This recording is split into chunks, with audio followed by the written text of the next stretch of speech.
ধূমপান এবং মদ্যপান স্বাস্থ্যের পক্ষে ক্ষতিকারক। এতে ক্যান্সার হয়।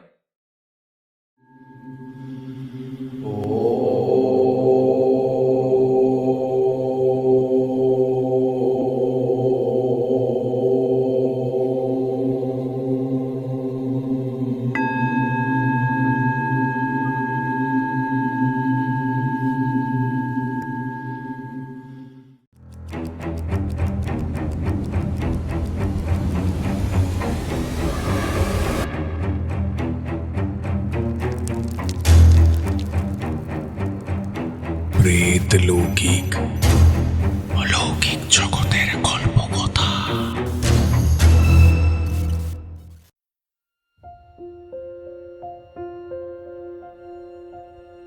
নমস্কার।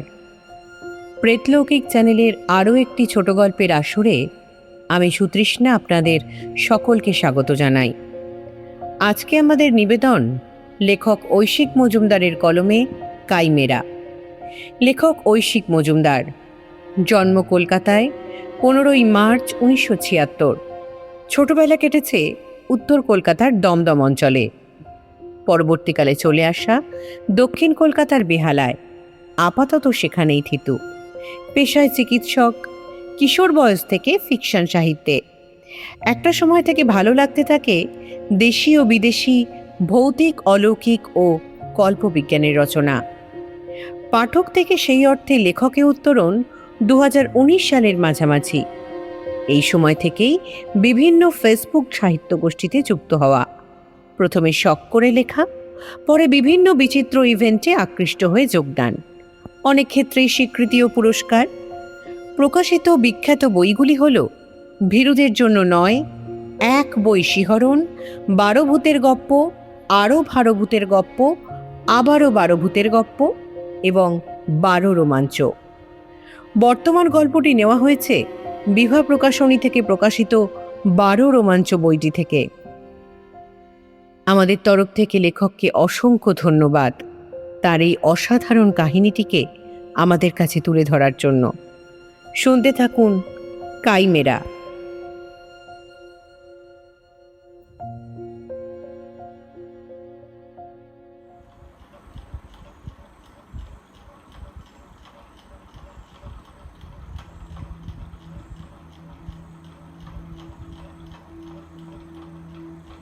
ল্যাপটপ স্ক্রিনের দিকে তাকিয়ে মহিতোষ পোদ্দারের ভুরু কুঁচকে গেল। এ যদি ঠাট্টা হয় তবে নিঃসন্দেহে অত্যন্ত বেয়ারা ধরনের ঠাট্টা। তিনি কাইমেরা শব্দটি দিয়ে গুগল সার্চ করেছিলেন। উত্তরে বেশ কিছু লিঙ্ক আসে। প্রথম দিকের প্রধান লিঙ্কগুলি খুলে পড়া হয়ে গেছে, প্রয়োজন মতো নোটও নিয়েছেন। পরের লিঙ্কগুলির ওপর আলগোছে একবার চোখ বুলিয়ে নিচ্ছিলেন। একেবারে শেষ দিকের একটি লিঙ্ক তার দৃষ্টি আকর্ষণ করেছে। শিরোনাম বিচিত্র এবং অভূতপূর্ব। The essential details of tending the chimera, an advice to the keeper. Bangla করলে দাঁড়ায় কাইমেরা পালনের প্রয়োজনীয় খুঁটিনাটি, পালকের প্রতি উপদেশ। কিন্তু এ কথার অর্থ কি? কাইমেরা কি আদেও পালন করা সম্ভব? সে তো বাস্তবের কোনো জীবই নয়। সে একটি মাইথোলজিক্যাল ক্রিয়েচার বা পৌরাণিক প্রাণী। একাধারে 3টি প্রাণীর এই ভয়াবহ সমাহারের উল্লেখ রয়েছে প্রাচীন গ্রিক পুরাণে। বস্তুতপক্ষে পৌরাণিক প্রাণীকে কেন্দ্র করে আতঙ্কের গল্প লেখার তাগিদেই মহিতোষের এই অন্তর্জাল অন্বেষণ। সেই কাইমেরার পালন পোষণ পদ্ধতির বিস্তারিত বিবরণ ঠাট্টা ছাড়া আর কি? এইখানে মহিতোষ পোদ্দারের পরিচয়টা জানিয়ে রাখা দরকার। তিনি একজন শখের সাহিত্যিক, বর্তমান অলৌকিক সাহিত্যের জগতে সুপরিচিত নাম। মধ্য 40, অকৃতদার, পারিবারিক ব্যবসার অংশীদার। সুতরাং অর্থ অথবা সাহিত্য চর্চার জন্য প্রয়োজনীয় সময় কোনোটারই অভাব নেই। এতদিন ভালোই চলছিল। গোল বাঁধালেন কল্পলোক পত্রিকার সম্পাদক। মহিতোষকে তিনি ধরে বসলেন শারদীয়া সংখ্যার জন্য অন্যরকম গল্প চাই। কেন্দ্রীয় চরিত্র হবে কোনো ভয়ঙ্কর পৌরাণিক প্রাণী। মহিতোষ সমস্যায় পড়লেন। অলৌকিক গল্প লিখলেও কোনো দেশের পুরাণ বা মাইথোলজি নিয়ে তার সেই অর্থে গভীর কোনো জ্ঞান নেই। কিন্তু কল্পলোক আবার নামী পত্রিকা, তার সম্পাদকের অনুরোধও তো ঠেলা যায় না। অগত্যা তিনি ঠিক করলেন নেট থেকে যথাসাধ্য জ্ঞান আহরণ করে সেই পুঁজি নিয়ে লেখার চেষ্টা করবেন। বেশ কিছু পৌরাণিক প্রাণীর ইতিবৃত্ত ঘাঁটার পর গ্রিক পুরাণে বর্ণিত ভয়ঙ্কর প্রাণী কাইমেরা তার মনঃপুত হল। নৈশভোজের পর রাজারহাটের নিজস্ব ফার্ম হাউসে বসে এই মুহূর্তে তিনি সেই কাইমেরা নিয়েই নেট সার্চ করছিলেন। এই ফার্ম হাউসের গোড়াপত্তনও শখের বসে বছর তিনেক আগে। মাঝবয়সী বিশ্বস্ত কেয়ারটেকার শম্ভুনাথ দেখভাল করে এটার। পোলট্রি এবং ফলের বাগান আছে। তার পরিচর্যার জন্য দিনের বেলা কয়েকজন আসে। রাতে শম্ভুনাথ একতলা বাড়ির কোণের ঘরে একাই থাকে। এখানকার উৎপাদন অর্থাৎ মুরগি, ডিম, ফলমূল ইত্যাদির নিয়মিত ক্রেতা আছে। তাতে ফার্ম হাউসের খরচ অনেকটাই উঠে আসে। নিরিবিলিতে বসে কিছু লিখতে হলে মহিতোষ সপ্তাহখানেকের জন্য এখানে চলে আসেন। এবারেও এসেছেন। এখানকার নির্জন পরিবেশ লেখার পক্ষে আদর্শ। মনসংযোগে ব্যাঘাত ঘটার সম্ভাবনা নেই। কাইমেরা প্রতিপালনের নির্দেশিকা সম্বলিত লিঙ্কটির দিকে তিনি আরও কিছুক্ষণ বিস্মিত দৃষ্টিতে তাকিয়ে রইলেন। এর উৎস অনুসন্ধান করতে গিয়ে চোখে পড়ল mythicalbeastinreality.net বলে একটি ওয়েবসাইটের নাম। সেটিও সম্পূর্ণ অপরিচিত। লিঙ্কটি উপেক্ষা করে তিনি সার্চ রেজাল্টের পরবর্তী অংশে গেলেন, কিন্তু একটু বাদেই বুঝতে পারলেন ওই উদ্ভট শিরোনাম তাকে অদ্ভুতভাবে আকর্ষণ করছে। একটু ইতস্তত করে তিনি আগের জায়গায় ফিরে এলেন।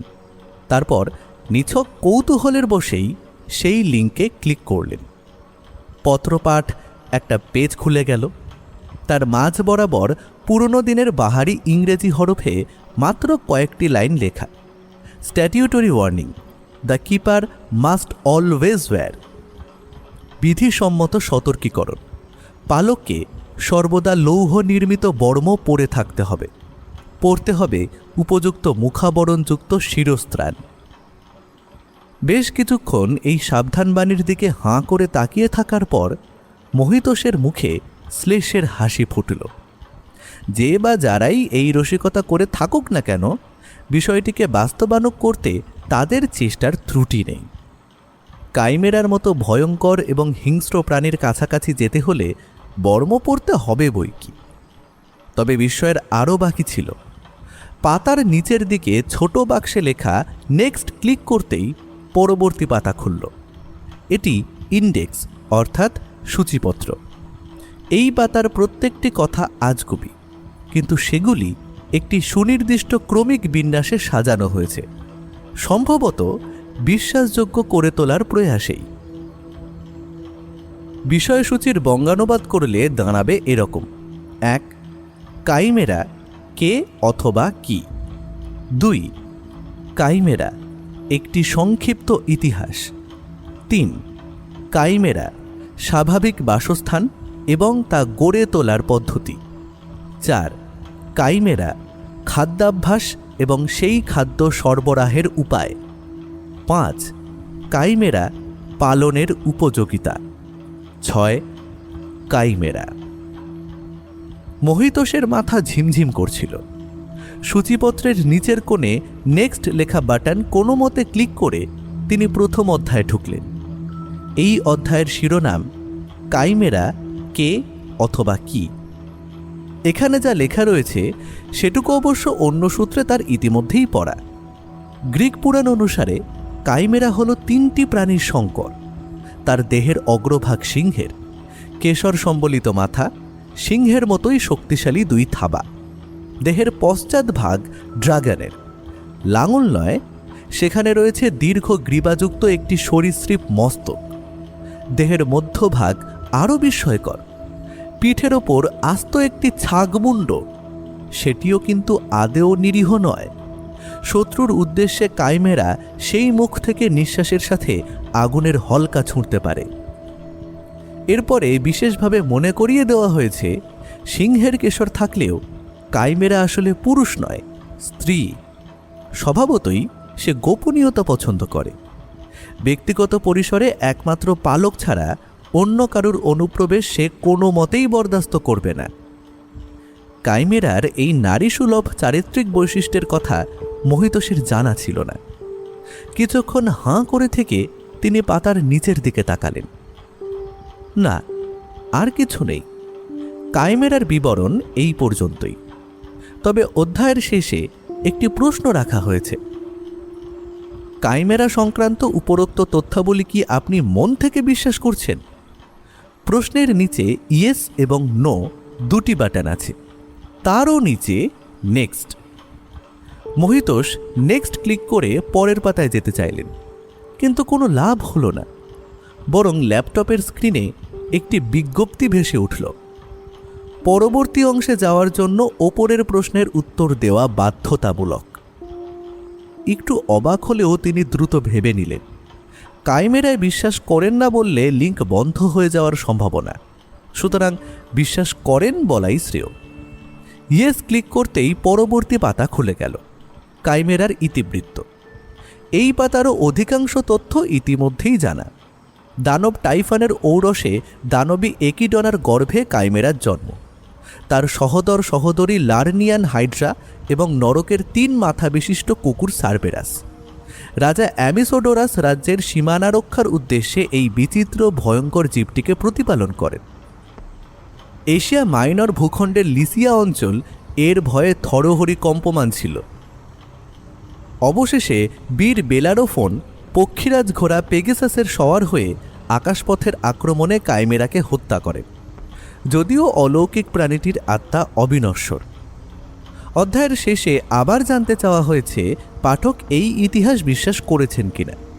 পূর্ব অভিজ্ঞতার দরুন মহিতোষ এবার সতর্ক ছিলেন। দ্রুত হ্যাঁ বলে নেক্সট বাটন ক্লিক করে তিনি তৃতীয় অধ্যায়ে ঢুকে পড়লেন। এই অংশে কাইমেরার বাসস্থানের বর্ণনা দেওয়া হয়েছে, সাথে রয়েছে সেই বাসস্থান কৃত্রিম উপায়ে তৈরির নির্দেশাবলী।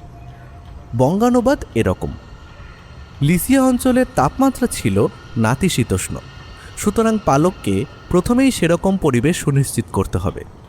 তাতে বিশেষ অসুবিধে নেই, মহিতোষ মনে মনে ভাবলেন। তার ফার্ম হাউস রাজারহাটে খোলা মাঠের ওপর। এই সেপ্টেম্বর মাসের গোড়ায় সেখানকার পরিবেশ নাতিশীতোষ্ণই বটে। পরক্ষণেই আবার হাসি পেল।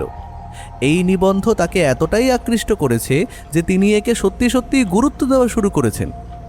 আবার তিনি লেখায় চোখ রাখলেন। কাইমেরার বাস ছিল টরাস পর্বতের গুহায়। লেখক জানিয়েছেন, কাজেই পালককে বাসস্থান নির্মাণের সময় মাথায় রাখতে হবে গুহার সাথে সেটির যথাসম্ভব সাদৃশ্য থাকা দরকার। সেখানে আলোর পরিমাণ কম রাখতে হবে। সিমেন্ট বা কংক্রিটের মেঝে হলে তার ওপরে নুড়ি পাথর ছড়িয়ে দেওয়া যেতে পারে। কিছু মাঝারি থেকে বড় আকৃতির পাথর ইতস্তত সাজিয়ে রাখতে হবে। কাইমেরা সত্তার যে অংশ সিংহ বা ছাগলের মতো, সেই অংশ স্তন্যপায়ী প্রাণীদের ঢঙে মাটিতে বসে সেই সব পাথরে হেলান দিয়ে বিশ্রাম নিতে চাইবে। কাইমেরা ড্রাগন সত্তাকেও সন্তুষ্ট করা কঠিন নয়। পুরাণের ভাষ্য অনুযায়ী ড্রাগন ধনসম্পত্তি রক্ষা করে, তাই ওই বাসস্থানের বিভিন্ন জায়গায় ধাতব মুদ্রা, উজ্জ্বল ঝুটো রত্ন ইত্যাদি ফেলে রাখতে হবে। তাতেই আকৃষ্ট হবে ওই ড্রাগন অংশ। সঠিকভাবে নির্মিত বাসস্থান অবশ্যই কাইমেরার মনোপুত হবে। লেখার শেষে পাঠককে আবার একটি বিবৃতি দিতে বলা হয়েছে। I hereby agree to build a natural habitat for the chimera. এর নিচে ফের ইয়েস এবং নো লেখা বাটন। একটু ইতস্তত করে মহিতোষ আবার ইয়েস বাটনটা ক্লিক করলেন। তিনি কাইমেরার জন্য স্বাভাবিক বাসস্থান নির্মাণে আগ্রহী। আশ্চর্যের বিষয়, এবারে কিন্তু নেক্সট বাটন ক্লিক করা সত্ত্বেও পরবর্তী পেজটা খুলল না, বরং মহিতোষ দেখলেন আর একটা বিজ্ঞপ্তি ভেসে উঠেছে। দুঃখিত, সেই বাসস্থান তৈরি না হওয়া অবধি পরবর্তী অংশে যাওয়ার অনুমতি নেই। মহিতোষ স্তম্ভিত হয়ে গেলেন। তিনি কাইমেরার বাসস্থান সত্যিই তৈরি করুন বা না করুন, ওয়েবসাইটের পরিচালকরা তা জানতে পারছে কিভাবে? সে যাই হোক, তারও কেমন রোখ চেপে গেল। রাত 3টে বাজে। তার নিজস্ব গল্পের ভাবনা একটুও এগোয়নি, তবুও তিনি এর শেষ না দেখে ছাড়বেন না। কাইমেরার বাসস্থান তৈরিতে বিশেষ সমস্যা হওয়ার কথা নয়। ফার্ম হাউসের উত্তর প্রান্তে কলা বাগান, সেই বাগানের একপাশে পোলট্রি, অন্য পাশে একটি লম্বাটে একতলা পাকা বাড়ি বছরখানেক আগেই তৈরি হয়েছে। উদ্দেশ্য ছিল ডেয়ারি চালু করা। বর্তমান কোভিড অতিমারির প্রতিকূল পরিস্থিতিতে তা আর সম্ভব হয়ে ওঠেনি। সেই ঘরটিকে একটু পাল্টে নিলেই। ভাবতে ভাবতে ল্যাপটপ বন্ধ করে মহিতোষ শুয়ে পড়লেন।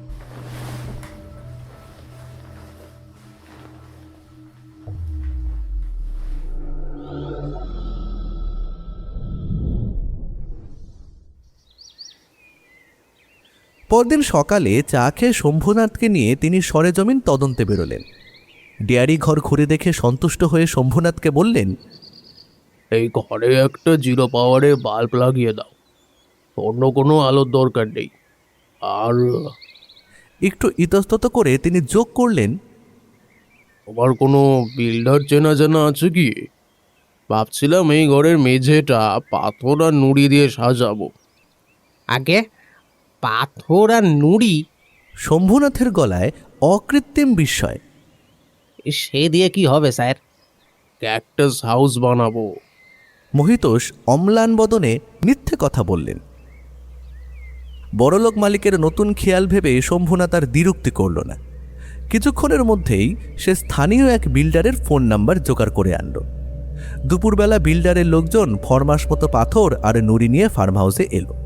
খুচরো কয়েন তো ছিলই। রাজারহাটের মলে মহিতোষ নিজে গিয়ে বাচ্চাদের হ্যান্ডিক্রাফটে ব্যবহৃত প্লাস্টিকের ঝুটো মণিমুক্ত কিনেও নিয়ে আসলেন। বিকেলের মধ্যেই কাইমেরার আস্তানা নির্দেশিকা অনুসারে সাজানো হয়ে গেল। লোকজন কাজ সেরে চলে যাওয়ার পর মহিতোষ বেকুবের মতো সেদিকে তাকিয়ে বসে রইলেন। এতক্ষণে তার সম্বিত ফিরেছে। কি আশ্চর্য! নেটের একটা উদ্ভট নির্দেশিকা, হয়তো আদতে প্র্যাকটিক্যাল জোক মাত্র, তার পেছনে তিনি এতটা সময় এবং পরিশ্রম অপব্যয় করলেন। আর এদিকে তার নিজের গল্পের প্লট এখনো ঠিক করে উঠতেই পারেননি। এত দুর্মতিচ্ছন্ন তার কি করে হলো? আসলে ওই আখ্যানের সুচতুর ভাষ্যে বিভ্রান্ত হয়ে সন্ধ্যা নাগাদ তিনি উঠে পড়লেন। কাইমেরার দেখা নেই, দেখা পাওয়া সম্ভবও ছিল না। নিজের প্রতি বিরক্তিতেই শূন্য ডেয়ারি ঘরের দরজা সশব্দে বন্ধ করে তিনি ফার্ম হাউসে ফিরে এলেন। আজ আর তিনি নেট খুললেন না। তথ্য আহরণ মোটামুটি সম্পূর্ণ। সারা সন্ধ্যা নিবিষ্ট মনে ভাবার পর নৈশাহারের সময় তার মানসপটে গল্পের একটা অস্পষ্ট আদল ভেসে উঠতে লাগলো। ল্যাপটপে টাইপের আগে খাতায় কলমে একটা প্রাথমিক খসড়া বানানো তার দীর্ঘদিনের অভ্যেস। ঝটপট খেয়ে উঠেই তিনি একটা ডায়েরি নিয়ে বসে পড়লেন। ডায়েরির প্রায় 3 পাতা জুড়ে ছোট হরফের লেখা আর আঁকিবুকির পর রাত প্রায় 2টোর সময় তৃপ্ত মহিতোষ ঘুমোতে গেলেন। ততক্ষণে গল্পের রূপরেখা দাঁড়িয়েছে এরকম। প্রাচীনকালের এশিয়া মাইনর এখন টার্কি বা তুরস্কের আনাতোলিয়া অঞ্চল। অ্যাডভেঞ্চার প্রিয় বাঙালি তরুণ শুভ্র ছুটিতে আনাতোলিয়ার ডেমিরকাজিক পর্বত আরোহণে গিয়ে এক গুহায় খুঁজে পায় একটি অদ্ভুত ধাতব মূর্তি, যার অগ্রভাগ সিংহের, পশ্চাৎভাগ ড্রাগনের, মধ্যভাগে একটি ছাগমুণ্ড। ছোট মূর্তিটি দেখে আতঙ্কিত স্থানীয়রা জানায় এর নাম কাইমেরা, এ অশুভের দোতক। মূর্তিটি শুভ্র হোটেলে নিয়ে আসে। মূর্তির বেদিতে খোদাই করা কিছু অচেনা অক্ষর দেখে কৌতূহলবশত ছবি তুলে হোয়াটসঅ্যাপ করে পাঠায় কলকাতায় তার বহুভাষাবিদ মামাকে। মামা জানান ওটি প্রাচীন গ্রিক ভাষায় লেখা মন্ত্র। সম্ভাব্য অর্থ এবং আনুমানিক উচ্চারণ তিনি ইংরেজিতে লিখে পাঠিয়ে দেন। গভীর রাতে মূর্তির সামনে বসে সেই মন্ত্র পাঠ করে শুভ্র। তারপর ভোরের দিকে তার ঘুমটা গাঢ় হচ্ছিল, কিন্তু শম্ভুনাথ আচমকা দরজা ধাক্কা নয় তা ভেঙে গেল। কি ব্যাপার? এত সকাল সকাল? ঘুম জড়িত স্বরে বিরক্ত মহিতোষ বললেন, স্যার বলছি একবারটি আসবেন। বাইরে থেকে কেয়ারটেকারের উত্তেজিত স্বর ভেসে এলো। কারা যেন কলা গাছগুলো একেবারে তছনছ করে রেখে গেছে স্যার। সচকিত মহিতোষ উঠলেন। শম্ভুনাথকে অনুসরণ করে ফার্মের উত্তর প্রান্তে এসে উপস্থিত হলেন। ডেয়ারি ঘরের পাশের কলাবাগানের অবস্থা সত্যিই শোচনীয়। নরম কাণ্ড মাঝখান থেকে ভেঙে প্রায় প্রতিটি গাছই ধূলিসাৎ। যেন একটা ঘূর্ণিঝড় বয়ে গেছে। না, ঝড় নয়, আরেকটু কাছে যেতেই তার ভুল ভাঙল। ঝড় কি অপক্ক কলার কাঁদিগুলো এরকম বুভুক্ষুর মতো ছিঁড়ে খেতে পারে? মাটিতে ছড়িয়ে রাখতে পারে অর্ধভুক্ত কলা? এ নিঘাত হনুমানের কীর্তি স্যার। শম্ভুনাথ পাশ থেকে বলল, কদিন ধরেই একদল হনুমান তল্লাটে হানা দিচ্ছে, তারাই হয়তো অন্ধকারের মধ্যে। সেটাই স্বাভাবিক ব্যাখ্যা। কারণ কলা বাগানের কিছুটা দূরেই পোল্ট্রি, মুরগিদের সেই আস্তানার কোনো ক্ষতি হয়নি। যারা বাগানে ধ্বংসলীলা চালিয়েছে তারা এদিকটায় হামলা করেননি, অতএব হনুমানই হবে। এরপর ফার্ম হাউসের কর্মচারীরা এসে বিধ্বস্ত বাগান নিয়ে ব্যস্ত হয়ে পড়ল। মহিতোষ চলে এলেন। আসার পথে হঠাৎ চোখে পড়ল কাল বিকেলে তার বন্ধ করে যাওয়া ডেয়ারি ঘরের দরজা বেশ কিছুটা ফাঁক। হনুমানরা দরজা ধরেও টানাটানি করেছে। একটু অবাক হয়েই তিনি আবার দরজাটা বন্ধ করে বাইরে থেকে ছিটকিনি লাগিয়ে এলেন। দিনভর গল্প লিখতে লিখতে পুরো ঘটনাটাই তিনি ভুলে গেলেন। স্নান খাওয়ার সময়টুকু ছাড়া তার আঙুল সারাক্ষণ ল্যাপটপের কিবোর্ডেই ব্যস্ত রইল। নেট খোলা বা সেই কাইমেরা বৃত্তান্তের পরবর্তী অংশ দেখার ফুরসত মিলল না। আজকেও শুতে শুতে রাত প্রায় 2টো। ততক্ষণে গল্পের নায়ক শুভ্র ডেমিরকাজিক পর্বতে পৌঁছে গেছে। ঘুম ভাঙল ভোর রাতে একটা ভয়ানক গোলমালে। কিসের আওয়াজ ঘুম চোখে তা ঠাহর করতে মহিতোষের কিছুটা সময় লাগল। তারপর তিনি বুঝলেন দূরের পোলট্রি ফার্মে একযোগে তীব্র তীক্ষ্ণ স্বরে আর্তনাদ করছে বেশ কিছু মুরগি। বাড়ির দরজা খোলার আওয়াজ, অর্থাৎ শম্ভুনাথও শুনেছে। সে শব্দের কারণ অনুসন্ধানে বেরোচ্ছে। তিনি তড়িঘড়ি উঠে তার পিছু নিলেন। টিনের চাল দেওয়া ঘরে মুরগির খাঁচাগুলি থাকে। সামনে গিয়ে দেখা গেল তার কাঠের দরজা ভেঙে চৌচি। ভেতরে ঢুকে দুজনেই স্তম্ভিত হয়ে দাঁড়িয়ে পড়লেন। বিভৎস দৃশ্য। মুরগির খাঁচার লোহার জাল প্রবল শক্তিতে ফ্রেম থেকে উপড়ে এনেছে কেউ। শম্ভুনাথের টর্চের আলোতে খাঁচার ভেতর যে দৃশ্য চোখে পড়ছে তাতে অতি বড় সাহসীরও হৃদস্পন্দন কিছুক্ষণের জন্য থমকে যাওয়ার কথা। খাঁচার মেঝেতে ইতস্তত ছড়িয়ে রয়েছে অনেকগুলো মুরগির ছিন্ন ভিন্ন মৃতদেহ। মাত্র কয়েকটি জীবিত পাখি এক কোণে জড়সড় হয়ে বসে থরথর করে কাঁপছে। তীব্র ভয়ে তারা ডাকতেও ভুলে গেছে। মৃতদেহগুলি অর্ধভুক্ত। কোনো হিংস্র মাংসাশী জন্তু যেন গোগ্রাসে কামড় বসিয়েছে একটির পর একটি দেহে। কারুর কারুর মাথা আর পায়ের অংশটুকুই শুধু অবশিষ্ট। বদ্ধভূমিতে ছড়িয়ে আছে টাটকা রক্ত, রাশি রাশি পালক। সবথেকে আশ্চর্যের বিষয়, অধিকাংশ পালকই পুড়ে কালো।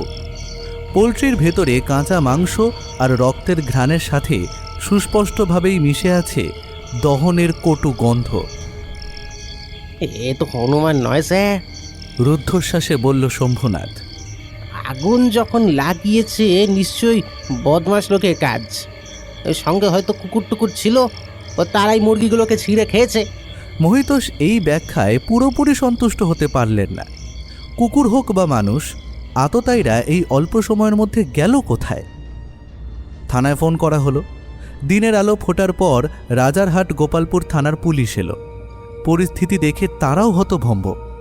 শম্ভুনাথের বদমাশ তত্ত্বে সহমত হয়ে তারা বারবার মহিতোষকে প্রশ্ন করল তিনি স্থানীয় কোনো ক্লাবের অর্থের দাবি অগ্রাহ্য করেছিলেন কিনা। এলাকার মানুষজনকে জিজ্ঞাসাবাদ করে কোনো সূত্র বেরোল না। এই হত্যাকাণ্ডে কোনো হিংস্র পশুর ভূমিকা থাকতে পারে ভেবে পুলিশ শেষে বন দপ্তরে খবর দিল। দুপুরবেলা বন দপ্তরের স্থানীয় আধিকারিক এসে যা বললেন তা আরও বিস্ময়কর। মৃতদেহগুলি খুঁটিয়ে পরীক্ষা করে তিনি জানালেন, কুকুর টুকুর নয়, এ কোনো বিগ ক্যাটের কীর্তি। বিগ ক্যাট বলতে? মহিতোষের প্রশ্ন। এখানে তো আর বাঘসিংহ থাকবে না। ভদ্রলোক চিন্তিত মুখে বললেন, মনে হয় বড় সিভেট ক্যাট, ভামবিড়াল। তিনি চলে যাওয়ার পর আর একটা জিনিস মহিতোষের চোখে পড়ল। ডিয়ারি ঘরের দরজা আবার খোলা। এবারে ছিটকিনি পাল্লা থেকে উপড়ে এসে মাটিতে পড়ে আছে। শম্ভুনাথকে দেখাতে এসে উত্তেজিত হয়ে বলল, লোকগুলো তাহলে এখানেও ঢুকেছিল?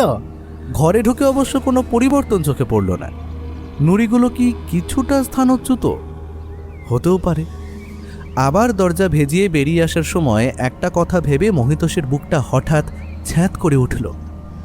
দরজার ছিটকিনি কি বাইরে থেকে ভাঙা হয়েছে, নাকি প্রচণ্ড শক্তিতে ঘরের ভেতর থেকেই দরজা ঠেলে খুলেছে কেউ? না না, হতেই পারে না।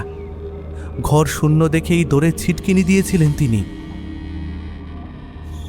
সন্ধ্যাবেলা লিখতে বসে আরও একটা প্রশ্ন তার মাথায় এলো। হনুমান কলা খেতে পারে, ভামবিড়াল মুরগি, কিন্তু দুটোই খেতে পারে এমন কোনো প্রাণী আছে কি?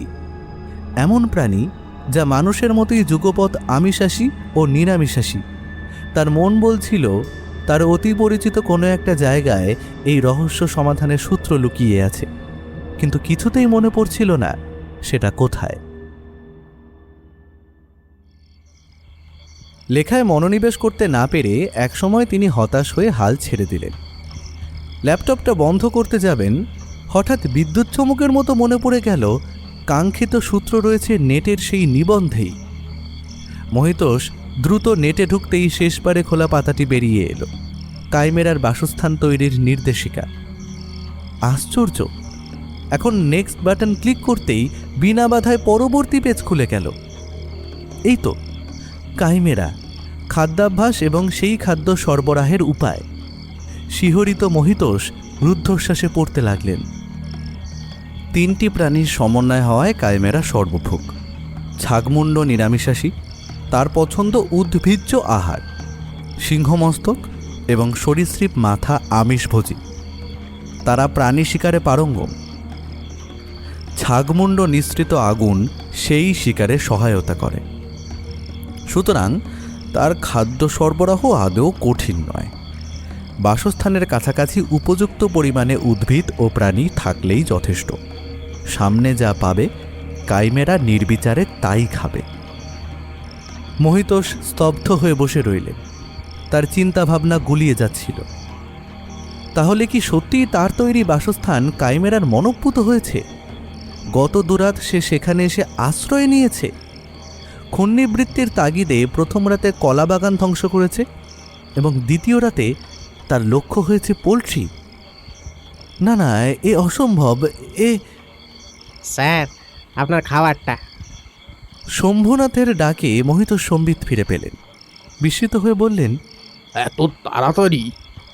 ওই ঠিক করেছি, ঝটপট সব কাজ সেরে 2 ঘন্টা ঘুমিয়ে নেব, তারপর সারা রাত জেগে বাইরে পাহারা দেব। না। আতঙ্কিত মহিতোষ প্রায় চেঁচিয়ে উঠলেন।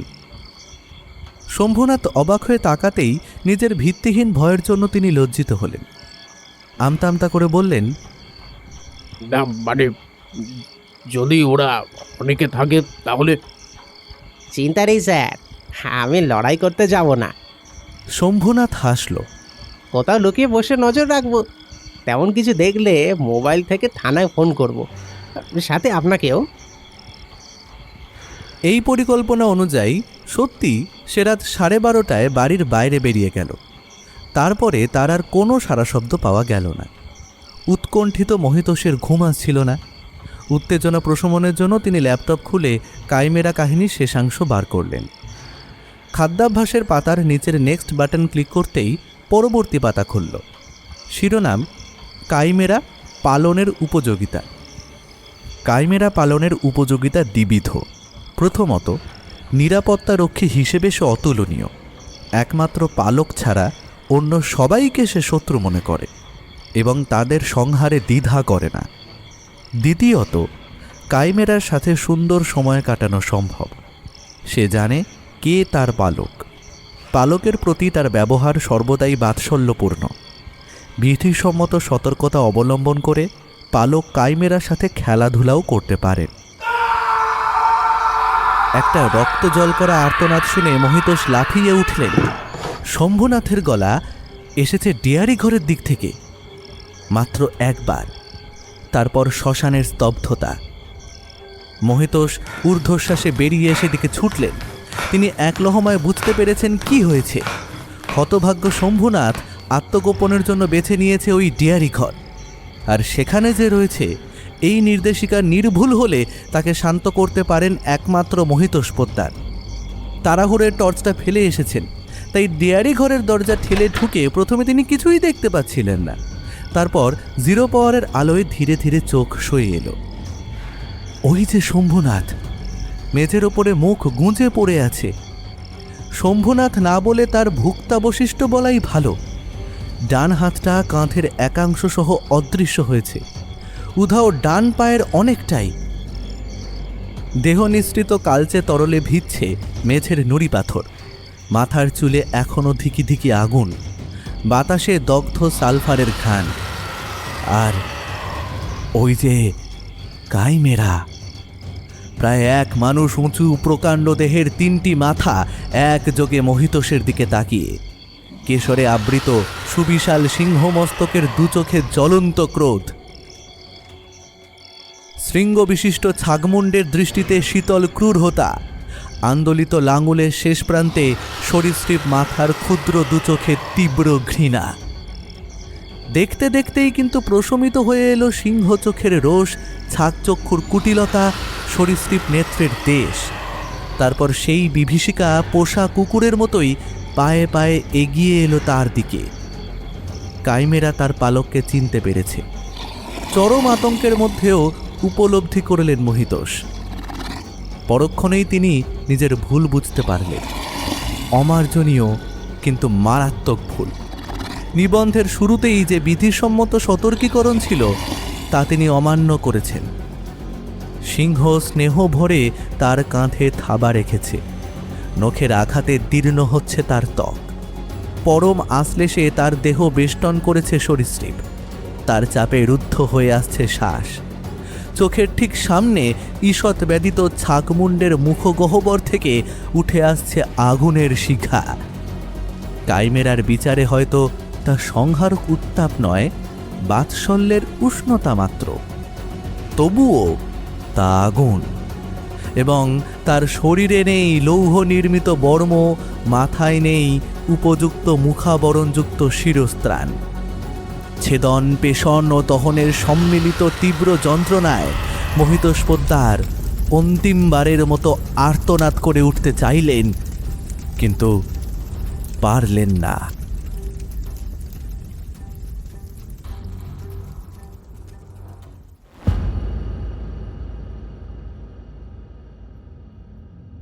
শুনছিলেন প্রখ্যাত সাহিত্যিক ঐশিক মজুমদারের কলমে কাইমেরা। গল্প পাঠে ছিলেন শুভ, মহিতোষবাবু শম্ভুনাথ এবং ফরেস্ট অফিসারের চরিত্রে ছিলেন নীল। আবহ সঙ্গীত পরিচালনায় শুভজিৎ এবং প্রচ্ছদটি এঁকেছেন রৌনক। গল্পটি ভালো লাগলে অবশ্যই আমাদের চ্যানেলটি লাইক, শেয়ার এবং সাবস্ক্রাইব করে দেবেন। আজকের মতো এটুকুই। ভালো থাকবেন।